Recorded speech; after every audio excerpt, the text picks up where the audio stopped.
শুভ সকাল বন্ধুরা, কেমন আছো তোমরা? আশা করছি সকলে ভীষণ ভালো আছো, সুস্থ আছো। আর রবিবারে ব্লগটা নিয়ে তোমাদের সাথে শেয়ার করছি। চলো, আশা করছি ভিডিওটা তোমাদের ভালো লাগবে। আর প্লিজ কেউ স্কিপ করে দেখো না, শেষ পর্যন্ত সঙ্গে থেকো। আর এখানে সমস্ত কিছু জোগাড় করে নিয়েছি, রান্নার চাল ভিজিয়ে রেখেছি। আর ভাগ্নির জন্য যে ঝোলটা করব বিট দিয়ে। আর তোমরা তো মোটামুটি জেনেই গেছো এখন আমি কীভাবে রান্না করি, সেটাই করা হবে। আর আজকে একটু ডাল দিব, মানে ওর ঝোলের মধ্যে দিব একটু ডাল। আর নর্মালি যখন ফোড়ন টোড়ন দেওয়া হয় সেভাবেই করা হবে। তো সব প্রথমে আমি এখানে ডালটা সিদ্ধ করে নিচ্ছি। আর আজকে না ভাগ্নির একটু ভ্যাকসিন রয়েছে, মানে তো তার জন্য আমি আর মা যাব ভাগ্নিকে নিয়ে। আর যেহেতু জামাইবাবু আসবে সেজন্য দিদি থাকবে। আর তাছাড়া এমনিতেও হয় কি, মানে বেশিরভাগই দেখবে হয়তো ভাগ্নিকে না ভ্যাকসিন দিতে সবসময় আমিই নিয়ে যাই। মানে ও আমার সাথে যায় আর কি, সমস্যা অভ্যাস হয়ে গেছে আর কি, তাই অসুবিধা হয় না। আর এখানে এখন মাছ ভাজা করছি ভাগ্নের জন্য, যতটা চেষ্টা করছি ফটাফট কাজগুলো করার। কেন আমাদেরকে আবার বেরোতে হবে ওই 12টার মধ্যে আমাদেরকে বেরিয়ে যেতে হবে। তো তার আগে খাওয়া দাওয়া সমস্ত কিছু করে নিতে হবে। আর এই দেখো, এই কলটা যে বারবার করে খুলে যেত তোমাদেরকে দেখিয়েছিলাম, তো সেটা না মা এরকম করে দু সাইড থেকে রশি দিয়ে বেঁধে দিয়েছে। এখন একটা দিকে সুবিধা কী বলো তো, এখন হাত লেগে খুলে যাচ্ছে না। আর আজকে না প্রেশারের সিটিটা একটু সমস্যা দিচ্ছিলো বলে দেখো না ডালটা কেমন শুকনো হয়ে গেছে, মানে ঝোলটা যে করবো সে সিদ্ধটা দিয়েছিলাম যে সবজিগুলো দিয়ে ডাল, সেটা যেন শুকনো শুকনো হয়ে গেছে একদম। তো তার জন্য আবার এটাকে জল দিতে হলো। আর যে বিটগুলো দিয়েছিলাম সেই বিটটা আমি আলাদা করে তুলে নিব আর একটা বাটির মধ্যে। আজকে আর শিলে পিসবো না, আজকে এমনি বাটির মধ্যে রেখে একটুখানি এভাবে শিলের নোড়াটা দিয়ে একটু থেতো থেতো করে নেব। এ দেখো কালারটা কি ভালো লাগছে না দেখতে, দেখবা যে ঝোলটার কালারটা দেখবে কি সুন্দর লাগছিল দেখতে। আর এইটা দিয়ে করা হবে ভাগ্নির ঝোলটা। তোমরা তো জানোই যে আমি কিন্তু ওর রান্নাতে কাশ্মীরি লঙ্কার গুঁড়ো একদম ইউজ করি না। তো তার জন্য কালারটা আনার জন্য এভাবে বিট ইউজ করি। তাতে কী হয় বলো তো, দেখতেও ভালো লাগে। আর এটা তো বিট খাওয়া তো খুবই উপকার, বাচ্চাদের জন্য তো সবচাইতে বেশি দরকার বিটটা। আর জাস্ট নর্মাল একটুখানি ফোড়ন দিচ্ছি। আর এখানে বসিয়েছি ভাত। ভাতের চালটা যেহেতু আগের থেকে ভিজিয়ে রেখেছিলাম, তার জন্য না খুব একটা বেশি দেরি হবে না, পটাপটি হয়ে যাবে। আর এখানে দেখো বিটটা দিয়ে দিয়েছি আমি, আর কালারটা কি ভালো লাগছে দেখতে। আর একটু সামান্য একটুখানি দিচ্ছি আজকে পেঁয়াজ ফোড়ন। আর কারণ ওর ঝোলে না সামান্য লবণ দিই, মিষ্টি তো একদম দিই না। বাচ্চাদেরকে তো নর্মালি মিষ্টি একদমই দেওয়া উচিত না। তো এখনও পর্যন্ত কিন্তু আমাদের মানে পুচুসোনা কিন্তু চিনি কোনো দিনে ইউজ করিনি ওর খাবারে। আর এখানে দেখো ঝোলটার কালারটা কী ভালো লাগছে। আর একটু টেস্টটা একটু বেশি বাড়ানোর জন্য দিয়ে দিলাম ধনেপাতা। আর এখনকার ধনেপাতাগুলো না সেরকম গন্ধ নেই অবশ্য, যেহেতু বর্ষার জন্য না অনেক সবজি না এখন আর সেরকম আগের মতন স্বাদ হয় না আর। আর আজকে রোববারে আনা হয়েছিল মাছ মাংস দুটোই আনা হয়েছে, কিন্তু মাংস তো করতে পারবো না আজকে, কারণ যেহেতু জামাইবাবু মাংস খাবে না। মানে জামাইবাবু কিছুদিন না মাংস খেতে না করেছে ডাক্তার আর কি। তো সেজন্য আজকে শুধু মাছ করব, মাংসটা সোমবার দিন করব। সেটাও তোমাদের সাথে অবশ্যই শেয়ার করব। মানে মাংস থাকতেও খেতে পারছি না, ইচ্ছে করছে খেতে, কিন্তু অ্যাকচুয়ালি কী বলো তো, মানে এখন যদি মাছও করি মাংসও করি তাহলে হয়তো অনেকটা দেরি হয়ে যাবে। আর তার মধ্যে মানেও না খেতেও ইচ্ছা করে না, যেহেতু ডাক্তার না করেছে তার জন্যই। কারণ জামাইবাবু তো মাংস খেতে ভালোইবাসে, তো সেই জন্য তার সামনে বসে বসে মাংস খাবো সেই জিনিসটাও ভালো লাগে না। তো তাই আমরা কেউ আর মাংস খাইনি, শুধু মাছের ঝোল করেছি। আর এখানে তো ভাগ্নিটা রান্না কমপ্লিট হয়ে গেছে। আর এখানে লবণ হলুদ মাখিয়ে রেখে দিয়েছি, আমাদের রান্নাটা করব এখন।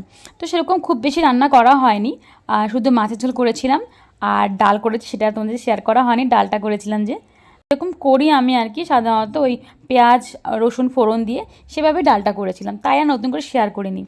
আর সঙ্গে ছিল আঙ্কেল চিপস। তো আমরা তো আঙ্কেল চিপস দিয়ে খেয়েছিলাম, আর শুধু জামাইবাবুকে ভেজে দিয়েছিলাম পাঁপড়।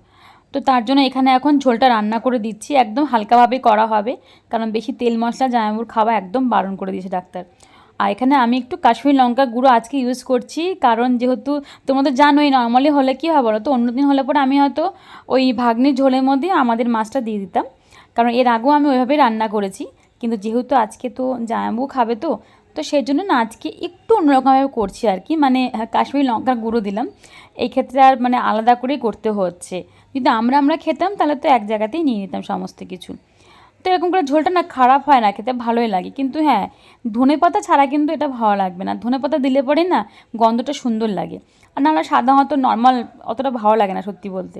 তো এখানে মোটামুটি আমার ঝোলও কিন্তু কমপ্লিট। আর এখানে মাছগুলো দিয়ে দেবো, তারপরে দিয়ে দেবো সামান্য ধনেপাতা। তো চলো তোমার সাথে রান্নাগুলো শেয়ার করতে করতে কিছু বন্ধুর নাম বলি, মানে আমার পরিবারের যারা সদস্য আছে যারা আমার পাশে থাকে। তো আমি সবার ফার্স্টে নাম নেব মি অ্যান্ড টুইন্স বেবির দিদিভাই। এই দিদিভাই কিন্তু ভীষণ ভালো।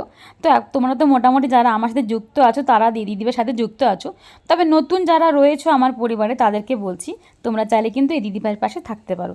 তারপর বলবো আমি পমি আয়েশা কিচেনের যে দিদিভাই রয়েছে সেও ভীষণই ভালো, খুব সাপোর্ট করে। তো এরপরে নাম বলবো পিয়ালিস লাইফস্টাইল ব্লগের যে দিদিভাই আছে, ওই দিদিভাইকে প্লিজ একটু সাপোর্ট করো, ভীষণ কিন্তু পাশে থাকে, মানে ফুল ওয়াচ করে। এই সমস্ত যারা বলছি আর কি, আরও অনেক নাম আছে অবশ্য, সব নাম তো একবারে বলা যায় না। এরা কিন্তু ভিডিওর ফুল ওয়াচ করে, মানে তুমি নিশ্চিন্তে এদের ভিডিও তোমরা দেখতে পারো আর এদের পাশে থাকতে পারো। তো চলো খাওয়া দাওয়া তো করে নিলাম, দেখে নিলে কী খেলাম, ডাল, চিপস আর মাছ। আর এখন রেডি ফেডি হয়ে বেরিয়ে যাচ্ছি ভাগ্নিকে নিয়ে। এখন বাজে প্রায় ওই 12:30 মতন, একটু লেটই হয়ে গেছে অবশ্য আজকে। তো এখন এখানে বেরোচ্ছি, এই যে যাওয়ার সময় দিদি একটু বাই করে দিচ্ছে। আর জামাইবাবু তো এখনও এসে পৌঁছায়নি, মোটামুটি রাস্তাতে আছে, আমরা বেরোনোর পরে পরে হয়তো পৌঁছে যাবে। আজকে তো বাইরে প্রচণ্ড গরম, মানে ঘরেই টেকা যাচ্ছে না, বাইরে প্রচুর রোদ উঠেছে, মানে কীভাবে যে যাচ্ছি না মানে বললে বুঝতে পারবে না, এত গরমের মতো যেতে হচ্ছে, যেহেতু কিছু করার নেই, এটা তো একদম নেসেসারি যেতেই হবে না। তবু ছাতা নিয়েছি, জলের বোতল নিয়ে নিয়েছি ওর জন্য, যাতে ওর জন্য কোনো রকম অসুবিধা না হয়। আর এইবার প্রথম দেখলাম জানো তো, মানে সাধারণত ভাগ্নি যখনই ভ্যাকসিন দিতে যায় না, ও বাড়িতে যাবার পথেই মানে কান্না শুরু করে দেয়, কিন্তু এবার দেখলাম ও ভ্যাকসিন দিতে গিয়ে মানে বিন্দুমাত্র কাঁদে তো নি একদমই, আর বরঞ্চ খুশি ছিল। ওখানে যে সমস্ত বাচ্চাগুলো ছিল তাদের সাথে খেলা করছিল, মানে এরকম কিন্তু দেখা যায় না। ও ভ্যাকসিন দিতে নিয়ে গেলে ও প্রচুর কাঁদে, প্রচুর। শুধু এবার প্রথম দেখলাম যে ও এরকম করে হাসি মুখে যাচ্ছে।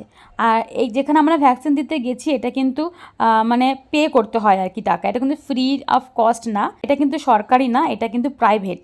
তো এ দেখো এখানে কিন্তু বাচ্চাদের সাথে দেখো কীভাবে খেলছে ও। আর ও করে কি বলো তো, যখনই ও বাচ্চা দেখে না, মানে ওর নিজেকে বড় মনে করে, ওর থেকেও মনে করে যে ছোটো ওরাই আর কি, ওই জন্য গাল চেপে নাক চেপে কোলে ও তুলতে চায়। আর ওকে যে জিজ্ঞেস করা যায় কে, বলে কি বাচ্চা, আর যদি বলা যায় তুমি কি, বলে কি আমি বুড়ো, মানে ও হচ্ছে বুড়া আর এগুলা হচ্ছে বাচ্চা, মানে এরকম কথাবার্তা দেখো তাহলে। আর এখানে যে বসে আছে উনি আমাদের সব খাতাগুলো এন্ট্রি করে আর কি। আর এদিকে দেখো আর একজন দৌড়ি, মানে সারা ঘর ঘুরে বেড়াচ্ছে, যেখানে যেখানে বাচ্চা দেখছে সেখানে সেখানে ছুটে যাচ্ছে। এমনিতে ও না খুব বাচ্চা ভালোবাসে। আর এখানে বারবার করে আমাকে ছুটে ছুটে নিয়ে আসতে হচ্ছে, এভাবে দেখো খুবই দুরন্তপনা করছিল। ও কিন্তু সাধারণত এরকম থাকেই না, এই সময় তো পুরো কাঁদতে থাকে, এবারে দেখলাম এরকম। তো ভাগ্নির কিন্তু ভ্যাকসিন হয়ে গেছে আর ও দেখো একটু কাঁদার অ্যাক্টিং করছে আর কি, মানে আমি বললাম তুমি কেমন করে কাঁদছিলে দেখাচ্ছে। যখন ভ্যাকসিনটা দিয়েছে তখন একটু কেঁদেছিল, তারপরে কিন্তু আর কাঁদেনি, একদম হাসি মুখে বাড়িতে নিয়ে গেছি বাচ্চাকে। তো এখন টোটো নিয়ে সোজা চলে যাবো বাড়িতে। তো চলো তোমাদের সাথে পরে দেখা হচ্ছে আবার। জোরে বলো, হ্যালো ফ্রেন্ডস, বলো আমরা এখন বাড়ি যাচ্ছি, ভ্যাকসিন হয়ে গেছে, বলো হয়ে গেছি। তোমার আওয়াজকে শুনতেই পাবে না, তুমি এত আস্তে আস্তে বলছো। টাটা করে দাও, বলো বাড়িতে,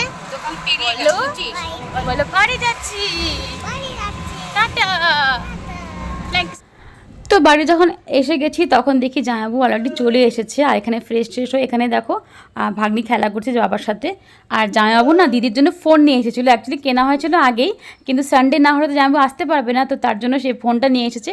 তো সেটা চেক করছে যে ভিডিও কোয়ালিটি আর ক্যামেরা কোয়ালিটি কেমন, সেটা সেট করে দিচ্ছে আর কি। এটা কিন্তু দিদির নতুন ফোন, এই ফোনটা হচ্ছে Vivo 30 Pro, দেখতে খুবই সুন্দর। আমারটাও ভিভো আর দিদিটাও ভিভো, কিন্তু দিদিটা 30 Pro, আমারটা V29। তো দেখতে খুব সুন্দর, কিন্তু এখন কিন্তু এটা আমি আবার ঢুকিয়ে রেখে দেবো, কারণ দিদি এখনও ওর ভিডিওতে পোস্ট করবে, আনবক্সিং করবে, তারপরে এটা মানে খুলবে আর কি। তো সেই জন্য আমি আর বেশি আর ঘাটাঘাটি করলাম না, ফোনটা নিয়ে রেখে দিলাম। আর দিদির মুখে দেখো কত হাসি, মানে ফোনটা পেয়ে কিন্তু খুব খুশি, কারণ অন্য একটা ফোন দরকার ছিল ভিডিও করতে না, একটা ভালো ফোন না হলে হয়ও না তাছাড়া। আর এখানে জামাইবাবুকে যে খেতে দিয়েছি সেটা তোমার সাথে একটু শেয়ার করছি। তো মাছ, লেবু, লবণ, ডাল, আর জামাইবাবু চিপস খাবে না, তো তার জন্য পাঁপড় ভেজে দিয়েছিলাম। তো এটাই জামাইবাবুর ছিল খাবার। আর এখানে খাওয়া দাওয়ার পরে আমরা খাবো আইসক্রিম। গরম হোক বা ঠান্ডা, আইসক্রিম খেতে কিন্তু 12 মাসই ভালো লাগে। আর সেটা যদি মানে আমার না নর্মালি বাটি আইসক্রিম থেকে স্টিক আইসক্রিমগুলো বেশি ভালো লাগে খেতে অবশ্য। আর এখানে ভাগ্নি যেহেতু পাঁপড় খেতে ভালোবাসে, তো একটু পাঁপড় খাচ্ছিল। তবে খাওয়া দাওয়ার পর এখানে দেখো বসলাম আমরা আইসক্রিমটা নিয়ে, আর সবাই খেয়েছিল চকোবার, আমি শুধু খেয়েছিলাম এই যে অরেঞ্জটা। আমার তো অরেঞ্জটা খেতে ভালো লাগে, অরেঞ্জ আর ম্যাঙ্গো, এই দুটো আমার বেশি ভালো লাগে খেতে। আর যেহেতু চকোবারটা একদম ছোটো ছিল সেই জন্য মাটা পটাপট শেষ হয়ে গেছে, মা সেটাই বলছে যে আমারটা ছোটো ছিল শেষ হয়ে গেছে। আর এখানে আমার কাছ থেকে মাকে একটুখানি দিলাম, মানে খাওয়ার না মানে শেয়ার করে খেতে কিন্তু ভালোই লাগে। আর এখানে দেখো চলো তোমাদেরকে দেখাই যে ভাগ্নি কি করছে। ও কিন্তু আইসক্রিম খাচ্ছে, কিন্তু ও স্টিকটা খায় না, কারণ ও শখ বেশি স্টিক খাওয়ারে, কিন্তু ওকে স্টিক ধরে ধরে খেতে পারবে না, ও ফেলে দিবে।